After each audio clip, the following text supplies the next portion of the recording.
제가 단에 서게 되면 가장 먼저 언급하는 게 뭐에 대한 언급인지 아십니까? 이 찬양대에 대한 어떤 그 느낌, 받은 어떤 그 감동, 하나님의 은혜에 대해서 이야기하는데 에, 여러분들보다 제가 더 많은 호강을 누리는 것 같아요.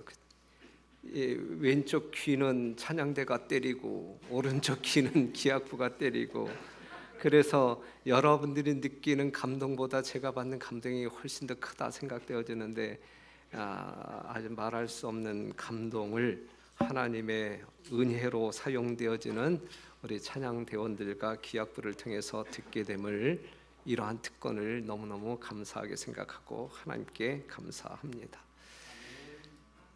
제가 잊을까봐 다시 한번 이렇게 광고를 보태어 드리는데, 오늘 직원 강습회에 다른 때 모이라고 했을 때에 안 나오셔도 좋으니까 오늘만큼은 모든 현직 장로, 현직 집사님들, 그리고 이제 그 부서의 책임을 맡은 사람들, 서기라든지 부서기라든지 다 자관 그 직원 명단 가운데 등재되어진 모든 사람들이 가급적이면 오늘만큼은, 다른 데는 안 나와도 좋아요, 오늘만큼은 모여주시면 우리가 내년도를 계획하는 데 있어서 실효성이 있지 아니할까 생각되어집니다.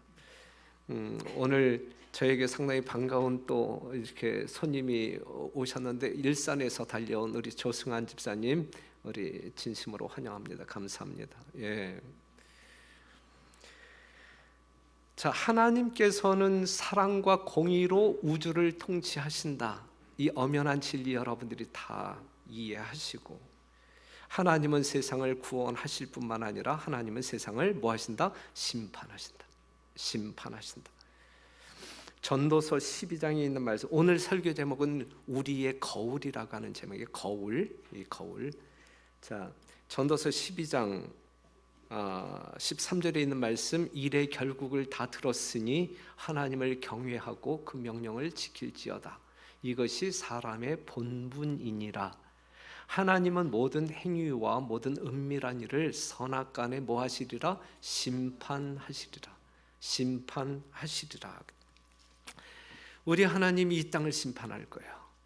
분명히 심판하실 건데, 그런데 이제 아모스 3장 7절 보게 되면 그 일을 행하시기 전에 선지자들에게 보이지 아니하시고는 결코 행하심이 없다. 그러니까 행하시기 전에 반드시 미리 말씀하신다. 이걸 우리는 경고라고 해요. 경고 또는 예고, 예고 또는 경고라고 이야기합니다. 하나님께서 심판에 대한 경고를 하신단 말이에요. 여러분들은 그 경고를 다 받고 사는 사람들이죠. 이미 여러분들에게 심판에 대한 경고가 주어진 그러한 시대에 살아가고 있잖아요. 이 경고의 진정한 의미가 무엇이냐? 의도가 무엇이냐? 행악자들은 다가올 심판의 날과 모든 범죄자들을 신속한 멸망으로 형벌하시겠다는 하나님의 뜻에 대하여 엄숙한 경고를 받았다. 우린 그런 사람이란 말이죠. 이 세상도 그러한 세상이다 이거예요. 그런데 이제 이러한 엄숙한 경고의 의도가 무엇이냐면, 그러나 아무도 희망 없이 버려둔 바 되지 아니하였으니 이는 심판에 대한 예언은 사람들로 하여금 회개하고 하나님과 화평을 누리라는 초청이 동반되어 있기 때문이다 그랬어요. 예? 이거는 하나님께서 예고하시고 경고하시는 이 심판 가운데에는 아직도 은혜의 시간이 있다라는 사실을 알림과 동시에 누구든지 회개하고 돌아오기만 하면 형벌 가운데 머물지 아니하고 구원받을 것이다라는 복음이 담겨져 있는 것이거든요. 우린 이걸 알아야 되거든요. 심판하신데 무섭다, 이거 어떡하지? 어떻게 피해갈 수 있지? 이게 아니라 심판하신데, 그러면 하나님께서 우리를 어떤 길로 인도하시고자 하는 거야? 그 길 따라 우리가 가야 된다, 이것이죠. 예? 이 심판의 기별은 우리를 구원하시겠다라고 하는 기별이지 우리를 그냥 멸망시키겠다라고 하는 기별이 아니란 말이에요. 그렇죠? 조사심판의 기별, 조사심판이 있잖아요. 지금 조사심판이 진행되고 있잖아요. 이것은 우리로 하여금 돌아가야 할 그 길 찾아서 빨리 오란 이야기지, 너 거기에 있어 그냥, 그래야 내가 널 멸할 수 있어, 이러한 기별이 아니란 말이에요. 분명한 이 심판에 대한 기별을 여러분들이 분명하게 이해할 필요가 있습니다. 여호와께서는 내게로 돌아오라, 그리하면 나도 너희에게로 돌아가리라고 호소하셨다 그랬어요. 사랑하는 성도 여러분, 하나님의 심판이 곧 이 땅에 임할 것입니다. 지금은 조사 심판이고 실제적인 심판이 곧 이 땅에 도래할 것입니다. 그러한 심판이 예고되었고 경고를 받고 있는 우리는 어떻게 살아야 할까? 어떻게 살아야 할까? 그것이 우리들이 깊이 생각하고 행동으로 옮겨야 할 내용입니다. 한 말씀 더 보면, 머지않아 각 사람은 자기가 행한 행위에 대하여 심판을 받아야 한다. 하나님의 심판의 시간은 이르렀고 세상에 있는 그분의 교회의 교인들에게는 바로 그 영원한 멸망의 벼랑 끝에 서 있는 자들에게 경고할 엄숙한 책임이 놓여 있다. 그래, 두 가지 사실이에요. 예? 분명한 심판이 이제 이르렀고 그런데 이 시점에 이 예수님의 아름다운 생명의 기별을 알지 못한 채 이 벼랑 끝에 서 있는 아주 그 불쌍한 영혼들에게 우리는 이 복음을 증거해야 할 사명이 놓여 있다. 이걸 우리가 인지해야 한단 말이죠. 기별에 유의할 온 세계 모든 사람들에게 대쟁투에서 문제가 되어온 원칙들, 곧 온 인류의 운명이 걸려있는 원칙들을 설명해 주어야 된다. 이 대쟁투의 원칙에 걸려있는 기별들을 증거해야 한다. 이것이 이제 현대 기별인데, 하나님의 성품이 어떠한 존재인지, 그 다음에 우리가 불순종함으로 말미암아 생명을 잃어버렸고 세상을 잃어버렸으니까 우리가 정말 하나님의 거룩한 율법에 순종해야 되지 않겠는가, 이 기별이라든지, 그렇죠? 그러기 위해서는 완전히 번복이 되어진, 허물어진 이 안식일 기별이 회복되어짐으로 말미암아 창조주 하나님이 어떠한 하나님인지 구별하여 우리가 경배해야 된다. 이러한 기별을 우리는 세상 사람들에게, 알지 못하고 죽음의 문턱에 서 있는 사람들에게 아주 긴박한 심령으로 증거해야 된다라는 사실입니다. 그래서 에스겔 33장 11절에 있는 말씀을 보게 되면 우리 하나님의 진짜 속마음이에요. 우리 하나님의 진짜 속마음. 주 여호와의 말씀에 나의 삶을 두고 맹세하노니 나는 악인의 죽는 것을 기뻐하지 아니하고 악인이 그 길에서 돌이켜 떠나서 사는 것을 기뻐하노라. 이스라엘 족속아, 돌이키라. 너희 악한 길에서 떠나라. 어찌 죽고자 하느냐 하셨다 하라. 이 말씀을 보게 될 때 정말 심판이 코앞에 닥친 이러한 시점에 이 온 세상에 살아가고 있는 사람들에게 외치는 하나님의 마음의 전달인데, 이 마음 가운데 사랑이 있어요, 없어요? 한 영혼이라도 살리기 위하여 이 막바지에 최선을 다하시는 하나님의 음성이 담겨져 있지 않아요? 이러한 하나님 보고 정말 어떤 그 두려운 하나님이라고 말씀하실 분 있어요? 아무리 악한 자라도 정말 그 상태에서 죽기를 원하지 아니하고 한 영혼이라도 살리기 위하여 아주 애원조로 말씀하시는 이 사랑의 호소가 얼마나 우리의 심금을 울리고 있습니까? 그렇죠? 제가 이 성경절을 많이 인용하고 있잖아요. 그런데 이제 봐요.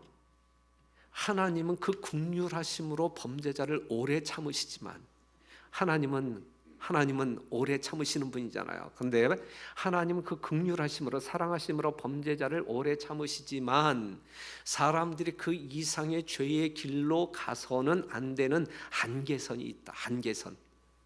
하나님은 오래 참으시는 하나님이시지만 한계선이 있단 말이에요. 한계선. 그 한계선에 이를 때에는 긍휼을 베푸시는 일은 끝나고 심판하시는 일이 시작된다 그랬어요. 그 한계선에 이르기 전, 이게 이제 은혜의 시간이란 말이죠. 개인적으로든 아니면 국가적으로든 이게 은혜의 시간이란 말이죠. 그 은혜의 시간 동안에 우리는 하나님의 음성을 듣고 분별하고 하나님의 뜻에 순종해야 한다는 말씀이거든요. 그렇지 아니하면 그 기회를 잃어버릴 수 있다는 이야기거든요. 우리의 영원한 생명을 잃어버릴 수 있다는 이야기거든요. 그렇죠? 한계선이 있다라는 사실. 그때가 바로 심판하시는 때이다. 죽음의 형벌은 끝까지 돌이키지 아니하는 사람들에게 임하는 것이지. 그렇죠? 하나님은 인류의 구원을 위해 개인적 국가적으로 하실 수 있는 일은 다 하신다. 하셨고 지금도 하고 계신다. 지금도 하고 계신다. 그럼에도 돌이킬 가능성이 1도 없을 때, 개인적으로 또는 집단적으로 회개할 가능성이 1도 없을 때 하나님께서는 형벌하신다. 이것이 하나님이에요. 이것이 하나님이에요. 창세기 6장 3절에 있는 말씀, 노아 당시에 홍수로 이 세상이 멸절되어질 때 그 당시의 사람들을 여호와께서 가라사대 나의 신이 영원히 사람과 함께하지 아니하리니 이는 그들이 육체가 됨이라 그랬어요. 이 말은 그들에게 회개할 수 있는 가능성이 1도 없는 상태를 지금 묘사하고 있어요. 이걸 신약 성경에서는 어떻게 묘사하고 있냐면 디모데전서 4장 2절에 자기 양심이 화인 맞아서 외식함으로 거짓말하는 자들이라 그랬거든요. 양심이 화인 맞은 양심으로 묘사하고 있어요. 그냥 아무리 이렇게 저렇게 구슬린다 할지라도 조금도 양심의 가책을 느낄 수 없는 그러한 양심, 화인 맞은 양심, 이럴 때 하나님의 형벌이 임하게 된다라고 하는 사실이죠. 인간 자체가 쇳덩어리가 된 상태, 죄와 분리되고자 하는 양심의 기능이 완전히 마비된 상태, 이때에 하나님의 심판, 형벌이 임하게 될 것이다 라고 하는 사실이죠. 지금 오늘 이 설교를 들으면서도 이 양심적인 각성이 전혀 일어나지 아니한다고 하게 되면 그러한 양심이 이제 화인 맞은 양심이라고 성경에서는 묘사하고 있어요. 인간의 상태가 그렇게 되었을 때 하나님의 심판이 있음을 이 성경적인 역사를 통하여 보여주고 있는데, 그 샘플이 뭐냐면 노아 홍수와 소돔과 고모라 성이 불로 멸망했을 때 그 두 사건을 말해주고 있어요. 물의 심판 노아 때, 불의 심판 롯 때. 그래서 예수님께서 누가복음 17장 26절에서는 예수님의 재림, 이 세상에 어떤 그 형벌이 주어지는 심판의 때를 어떻게 묘사하고 있냐면 노아의 때에 된 것과 같이 인자의 때에도 그리하리라. 또 롯의 때와 같으리니 사람들이 먹고 마시고 사고 팔고 살고 심고 집을 짓더니 그랬거든요. 30절 인자에 나타나는 날에도 이러하리라 그랬어요.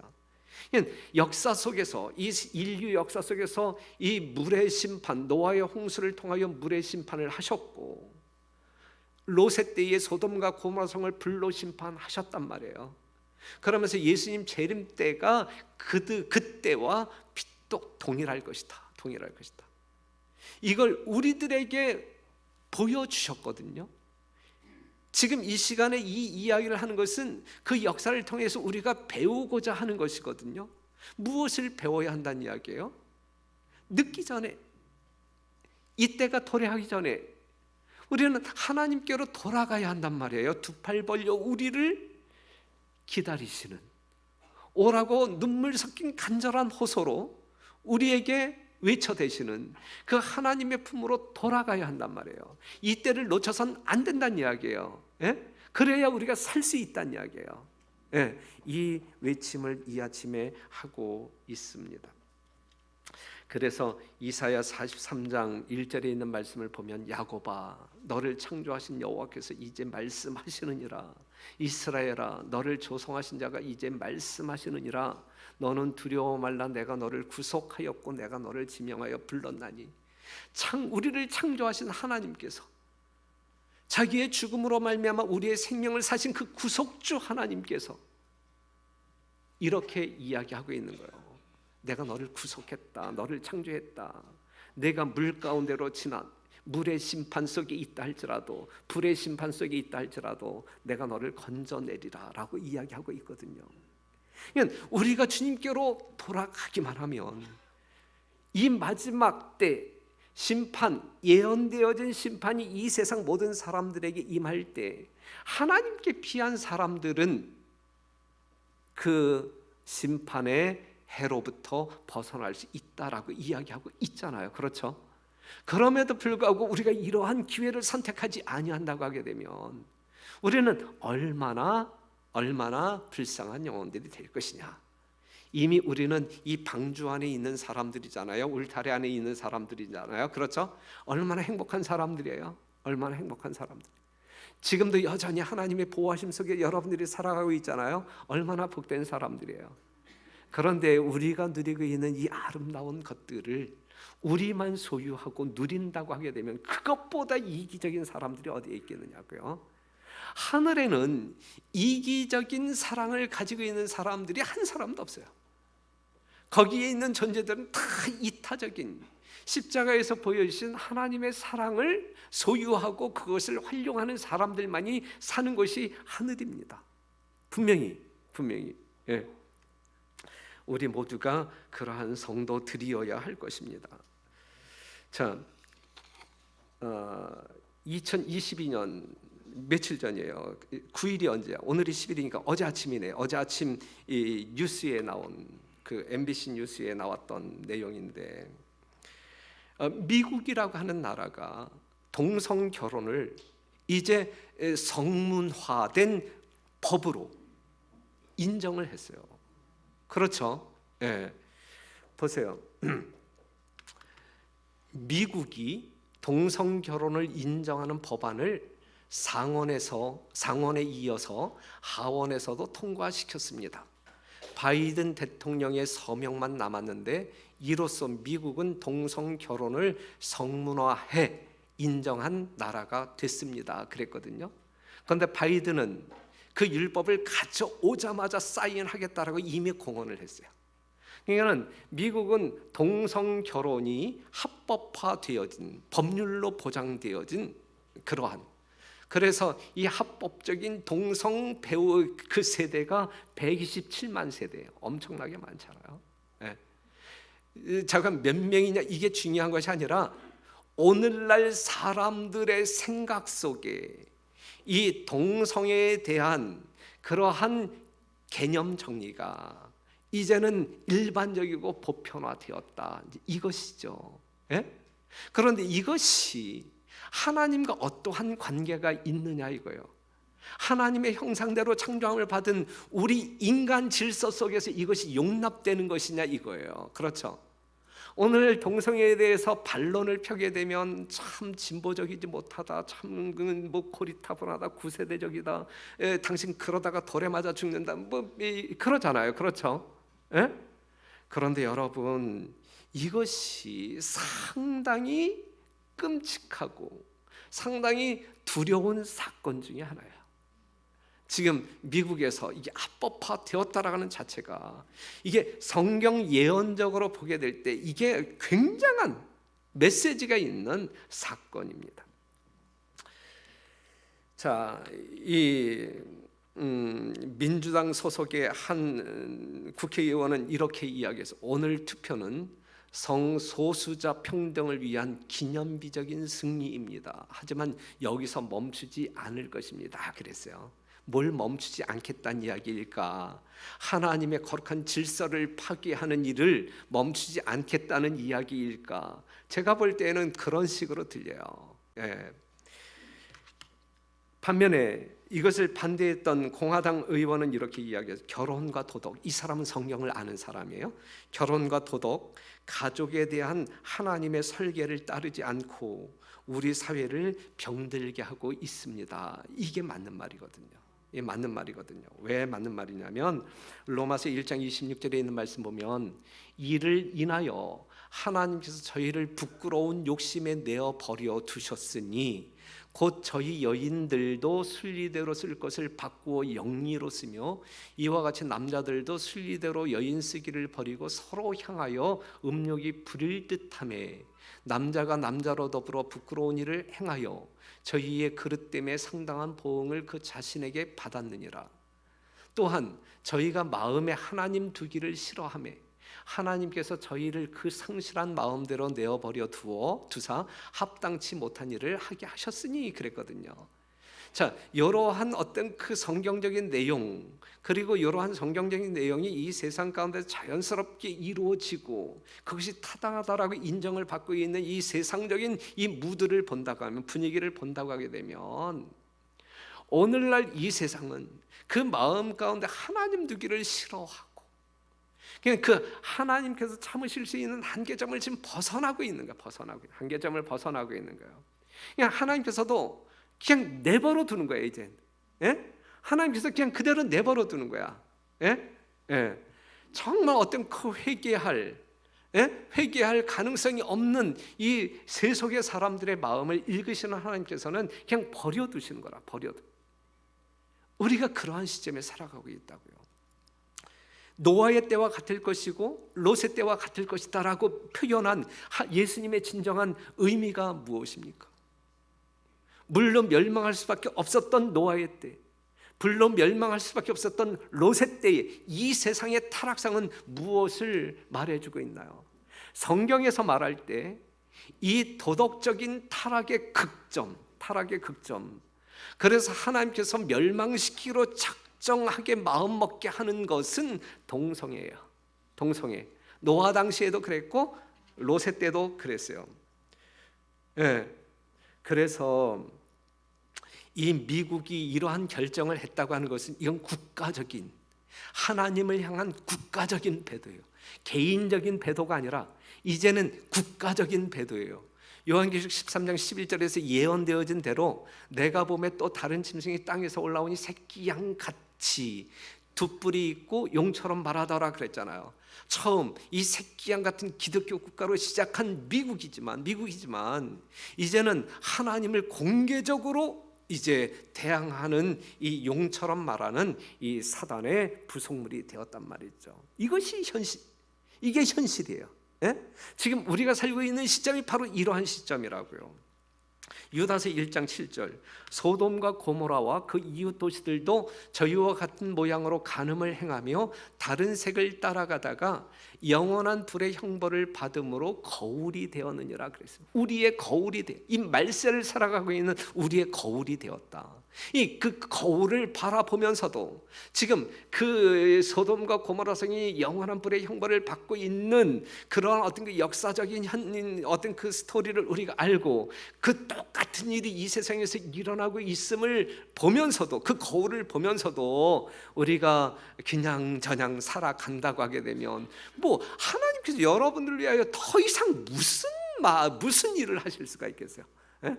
무슨 말을 더 함으로 말미암아 여러분들의 신앙을 이끌어내겠어요? 할 일이 없는 거야. 할 일이 정말 이 세상에서 일어날 수 있는 정말 이 마지막 재림의 징조 가운데 이제 이러한 것들이 있는 거 아니겠습니까?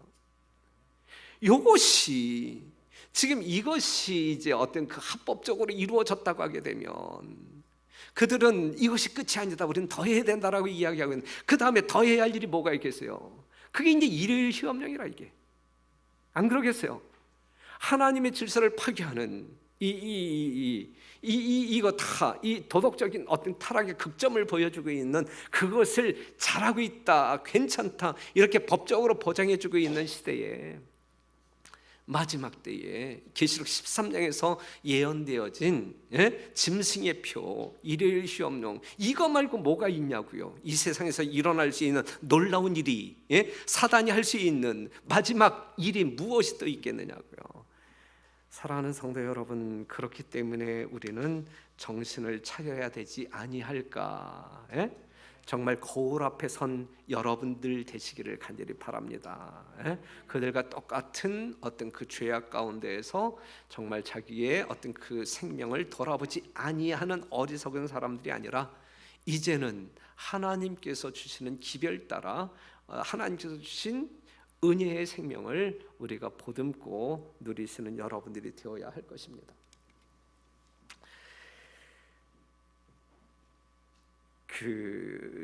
이제 소돔과 고모라 성이 이제 멸망한다. 멸망한다. 이 긴박한 기별을 이 롯이 가지고 이제 그의 사위들을 찾아가잖아요. 롯이 나가서 그 딸과 정원한 사위에게 고하여 이르되 여호와께서 이 성을 멸하실 터이니 너희는 일어나 이곳에서 떠나라 하되 그 사위들이 농담으로 여겼더라 그랬어요.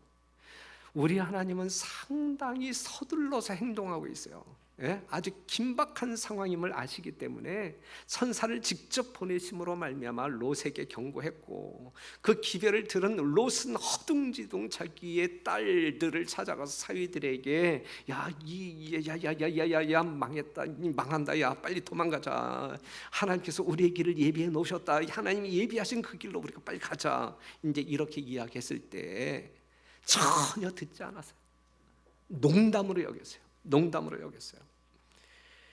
사랑하는 성도 여러분, 오늘날 가짜 뉴스가 판치는 시대에 살아가고 있어요. 우리가 가짜가 진짜 같고 진짜가 가짜 같고 혼돈의 시대, 혼돈의 시대.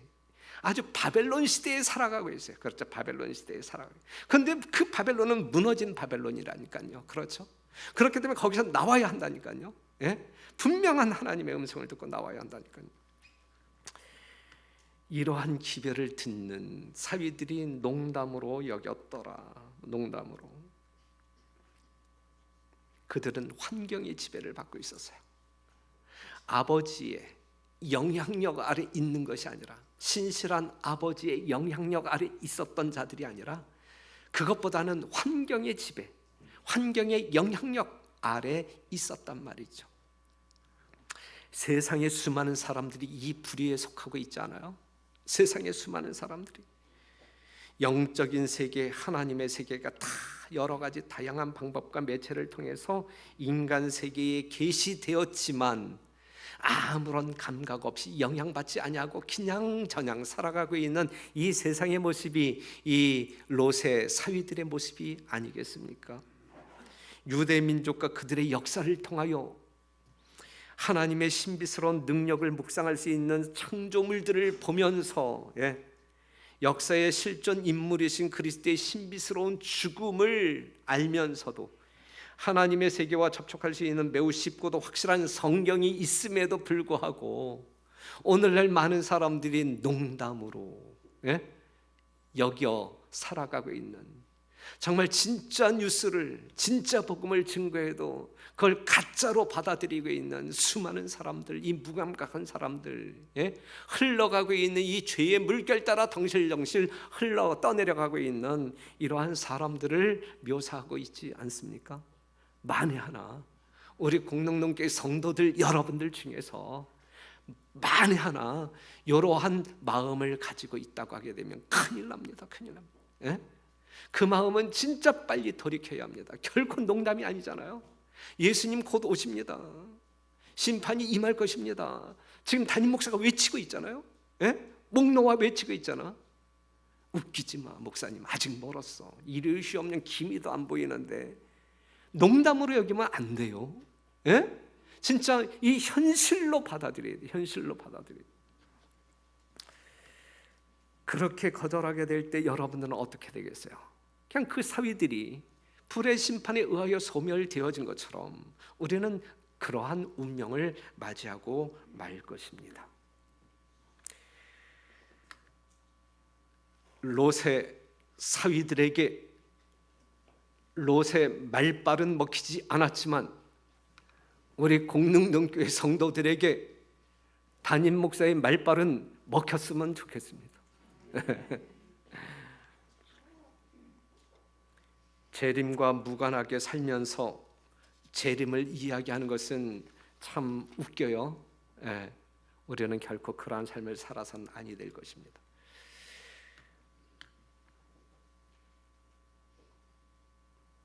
예수님께서는 예수님의 재림의 때가 롯의 때와 같을 것이다 라고 이야기하면서 그 중에 강조한 것이 무엇이냐면 롯의 처를 생각하라 그랬어요. 이 롯의 때와 같을 것이다 라고 이야기하면서 예수님이 강조했던 이야기가 뭐냐면 다른 어떠한 것보다도 롯의 처를 생각하라 그랬어요. 오늘 이 시간에 우리는 롯의 처를 잠깐 생각하고 지나가야 돼. 롯의 처를 생각하라. 롯의 처는 하나님의 존재를 인정했습니까? 인정했습니다.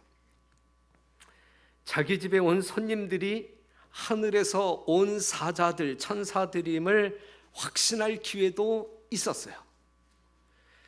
자기 집에 쳐들어왔던 사람들이 장님이 되는 기적적인 현상도 보았어요. 그렇죠? 그것만 보아도 충분히 알아차릴 수 있어요. 지금 상황이 얼마나 긴박하게 돌아가고 있는지, 내가 지금 어떠한 태도를 지녀야 될지 그는 알았단 말이죠. 그래서 남편과 함께 이 소돔성으로부터 뛰쳐나오잖아요. 물론 이 천사의 이 강압적인 손길에 의하여 그들이 이제 딸려 나왔지만 말이죠. 여하튼 그 도성에서 뛰쳐나왔잖아요. 그런데 그녀는 하나님의 심판으로 볼 때 타는 소돔성을 바라보다가 성 밖에서 죽었어요. 롯의 사위들과 딸들은 성 안에서 죽었지만 이 롯의 처는 타는 성 밖에서 죽었어요. 그렇죠? 롯의 처는 왜 그랬을까? 창세기 19장 17절, 그 사람들이 그들을 밖으로 이끌어 낸 후에 이르되 도망하여 생명을 보존하라, 돌아보거나 들에 머무르거나 하지 말고 산으로 도망하여 멸망함을 면하라 그랬어요. 도성에서 나와서 도망하는 롯과 아내와 딸들에게 돌아보지 말고 계속 달리라 그랬어요. 그것이 사는 길이었으니까 하나님께서 예비한 그곳으로 달려가라 그랬어요. 그것이 사는 길이니까 다른 방법 없는 거예요. 뒤도 돌아보서는 안 돼. 그럴 시간이 없어. 그럴 여유가 없어요. 앞만 보고 달려가야 된단 말이에요. 달려가야 된다. 그런데 26절에 있는 말씀을 보게 되면 롯의 아내는 뒤를 돌아본 거로 소금 기둥이 되었더라 그랬어요. 뒤를 돌아본 거로. 그가 왜 뒤를 돌아보았을까? 왜 뒤를 돌아보았을까? 불구경하고 싶어서 뒤를 돌아보았을까? 불에 타는 재물에 애착이 있어서 뒤를 돌아본 거예요. 불에 타 없어지는 자기의 귀한 재물들, 그것이 아까워서 아까운 마음으로 뒤를 돌아본 거예요. 롯의 처는 세속적인 삶에 너무 깊이 물들어 있었기 때문에 불타버리는 재물에 대한 관심이, 애착이 여전히 있었기 때문에 뒤를 돌아본 거예요. 부저와 선지자에 있는 말씀, 그 여자의 몸은 들에 나와 있으면서도 마음은 소돔에 달라붙어 있었으므로 그것과 함께 멸망하였다 그랬어요. 사랑하는 성도 여러분, 만에 하나 지금 여러분들의 몸은 어디에 와 있어요? 제7일 안식일 예수 재림교 이 공릉동교회 이 거룩한 성전에 와 계시잖아요. 여러분들의 마음은 어디에 있어요? 여러분들의 몸은 이곳에 있음이 확인되었는데 여러분들의 마음은 확인할 길이 없어요. 내가 그렇죠? 여러분들의 마음은 어디에 있어요? 여러분들의 마음은 롯의 아내는 분명 성 밖으로 나와 있어서 그의 몸은, 그런데 그의 마음은 지금 불타 없어지는 소돔성에 달라붙어 있었단 말이에요.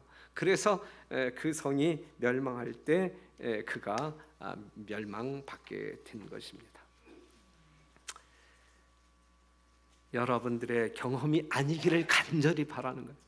결코 여러분들이 경험해서는 안 될 말씀을 지금 드리고 있는 거예요. 하나님께서 우리에게 베풀어 주신 은혜를 깊이 생각해야 돼요. 우리가 죄 가운데 소망 없이 멸망 가운데 있을 때 우리 예수님 십자가에 달려 죽으심으로 말미암아 하나님의 사랑을 확증하시고 누구든지 저를 믿는 자마다 구원하여 주신 하나님의 거룩한 은혜를 깊이 생각하는 시간이어야 되고 오늘 이 안식일이 되어야 할 것입니다. 시편 116편에 있는 말씀을 보면 여호와께서 내게 주신 모든 은혜를 무엇으로 보답할까? 우린 이 마음 가지고 살아야 돼요, 여러분. 여러분들이 하나님의 은혜를 피부적으로 진짜 경험하고 살아간다고 하게 되면, 이지적으로 하나님의 은혜가 어떠한 것인지 알고 여러분들이 신앙생활을 하고 있다고 하면, 우리는 이심령으로 살아야 돼요. 여호와께서 내게 주신 모든 은혜를 무엇으로 보답할까? 내가 구원의 잔을 들고 여호와의 이름을 부르며 여호와의 모든 백성 앞에서 나의 서원을 여호와께 갚으리로다. 이러한 심령이 오늘 저와 여러분의 심령이 되기를 간절히 바랍니다. 쳐다보면 죽어가는 사람도 살리는 것이 있지만, 쳐다보면 그냥 죽게 만드는 것도 있어요. 그렇죠? 롯의 처가 뒤를 돌아 쳐다봄으로 말미암아 죽었단 말이에요. 그걸 보아서는 안 돼. 그건 우리를 죽게 하는 거야. 그건 우리를 죽게 하는 거야. 그렇죠?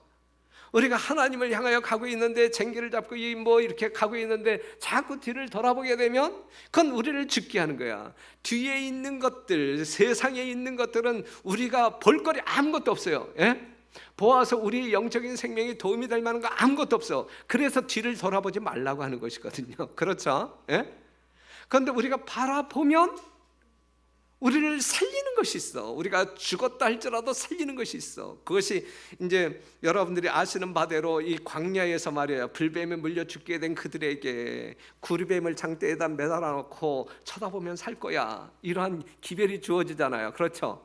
그래서 쳐다보았는데 쳐다본 즉 뭐 하더라? 살더라. 그랬거든. 살더라.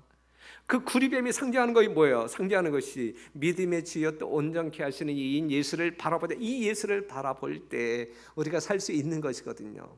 보라, 세상 죄를 지고 가는 하나님의 어린 양이로다. 이 어린 양을 바라보게 될 때 여러분들은 사망에서 생명으로 옮겨질 수 있는 것이거든요. 우린 바라봄으로 말미암아 살리는 것이 있고, 우리가 바라볼 때 우리를 죽이는 것이 있어요. 뭘 보고 사실래요? 뭘 보고 사실래요? 여러분들을 죽이는 그것을 보고 사실래요? 아니면 여러분들을 살리는 그것을 보고 사실래요? 뭘 보고 사실래요? 그냥 바라보아야 할 것을, 우리를 살려주는 그것을 바라보고 살아야 합니다. 우리 공동체 모든 성도 여러분, 바라보아야 할 그 예수님을 바라보고 생애하는 여러분과 제가 되기를 간절히 바랍니다.